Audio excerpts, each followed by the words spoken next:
Welcome to the very first episode of Voices of Resilience, celebrating Black history and empowering the future. I'm Jasmine, and I'm so excited to start this journey with you. And I'm Marcus. We're here to celebrate Black history, explore the resilience of the African American community, and empower future generations by sharing the stories that shape the culture we live in today. This month, in honor of Black History Month, we're diving deep into the origins of Black History Month itself.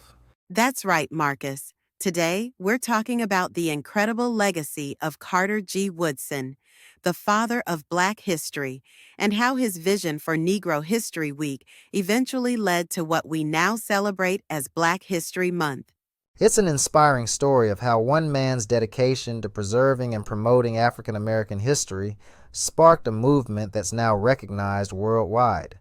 Let's go back to the early 20th century to see how this all started. Carter G. Woodson was born in 1875 in Virginia, the son of formerly enslaved parents. He was one of the first African Americans to earn a PhD from Harvard University. But, despite all of his academic achievements, Woodson noticed that the contributions of Black people were barely acknowledged in the history books, and when they were often distorted or minimized. Exactly. It was this lack of representation that inspired Woodson to take action. In 1915, he co-founded the Association for the Study of African American Life and History, or ASALH, which is still going strong today. His goal was to challenge the way history was being taught, especially when it came to African Americans.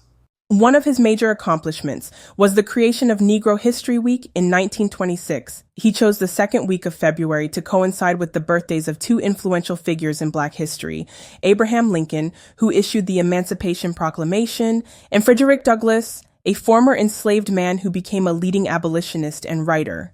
Woodson's idea was to spotlight the often overlooked contributions of Black Americans and create an opportunity for both Black and non-Black Americans to learn about African American history. The week quickly gained traction, especially in Black communities, schools, churches, and organizations. And let's not forget, Marcus, that Negro History Week was not just about looking back at the past, but also about instilling pride in the present and future generations of Black people. It became a way for young people to see the value and strength in their history, something that was often denied to them in mainstream education. Absolutely, Jasmine. Woodson wasn't just telling people about the past, he was encouraging them to actively shape their future by understanding where they came from. Fast forward to the 1970s, and the week grew into what we now know as Black History Month. In 1976, during the United States Bicentennial, the month of February was officially designated as Black History Month by President Gerald Ford. It was a way to celebrate the rich history, culture, and contributions of African Americans throughout the year, but especially during Black History Month. And what's amazing is that it started as a grassroots initiative, built by communities and led by the vision of Carter G. Woodson, who once said, "We should emphasize not Negro history, but the Negro in history." His legacy is so much bigger than just this month, Marcus. It's about continuous education, pride in our culture, and the importance of seeing ourselves reflected in the stories that shape the world. That's right. And each year during Black History Month, we have the opportunity to not only celebrate those who came before us, but also to empower ourselves and each other for the future. It's a time for reflection, but also a time for action. As we continue celebrating Black History Month, let's keep Woodson's vision in mind. Let's remember that Black history is American history, and every day is an opportunity to learn, grow, and uplift one another.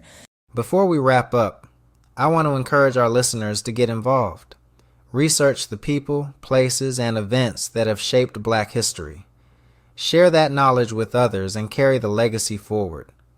You can even start by checking out some of Carter G. Woodson's writings, like his book, The Miseducation of the Negro, which continues to be a powerful resource today. Thank you all for joining us on this first episode of Voices of Resilience. We hope you've learned something new and feel inspired to continue the journey of honoring Black history, not just this month, but every day.